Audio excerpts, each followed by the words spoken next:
ब्रदरले त धेरै बोल्नुहुन्छ ट्याउ गर्नुहुन्छ के भनेर त्यो झन् मलाई एकदमै चित्तै बुझेन हैन। त्यही भएर मैले चाहिँ तपाईहरुले चाहिँ अपराधलाई चाहिँ सहयोग गर्नु हुँदो रहेछ, तपाईहरु चाहिँ दाजुभाइ बन्न र श्रीमान बन्न बोयफ्रेन्ड बन्न लागेकै हुनुहुन्न भनेर भन्दै। किनभने जो मान्छेले इज्जत गर्दैन, छोरी मान्छेको इज्जत नगर्ने मान्छे आफ्नो घरमा पनि त्यस्तै हुन्छ कि।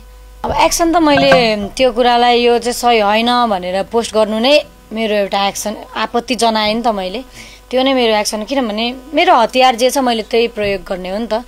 म जहाँ छु मेरो भनेको मेरो आफ्नो सोशल मिडिया हो, मैले त्यहाँनिर यो ठिक छैन भन्ने बित्तिकै उहाँहरूले त्यो सो चाहिँ प्राइभेट गर्नुभयो। त्यो सो देखिनँ मैले सर्च गर्दा, त्यो नै एक किसिमले अब रङै गरेछु भन्ने उहाँहरूले रियलाइज गर्नुभयो भने सोचेँ। अनि अर्को चाहिँ त्यो भाइले फोन गर्नुभएको थियो, जुन भाइले बोल्नुभयो त्यो भाइले फोन गर्नुभएको थियो अनि सरी पनि माग्नुभयो। अनि एउटा उमेरको हिसाबले चाहिँ सायद ज्ञान भएन होला भन्ने हिसाबले मैले भाइलाई सम्झाएँ पनि राम्ररी। उहाँले म सरी भनेर पनि हाल्छु दिदी भनेर पनि भन्नुभयो। तर त्यस्तो विषयमा त्यो दुईटा केटीको विषयमा हैन, त्यो दुईटा चाहिँ क्राइमको विषयमा चाहिँ खिल्ली उडाउनु भएको छ कि, एउटा डोमेस्टिक भायोलेन्सको बारेमा र एउटा चाहिँ रेपको बारेमा। त्यो दुईटा क्राइमलाई चाहिँ उहाँहरूले लाइटली लिनु भएको छ क्या त्यो कुरामा, बुझ्नुभयो नि। त्यो चाहिँ एकदमै गलत हो हैन। उडाउन अरू पनि कुराहरू हुन्थ्यो होला।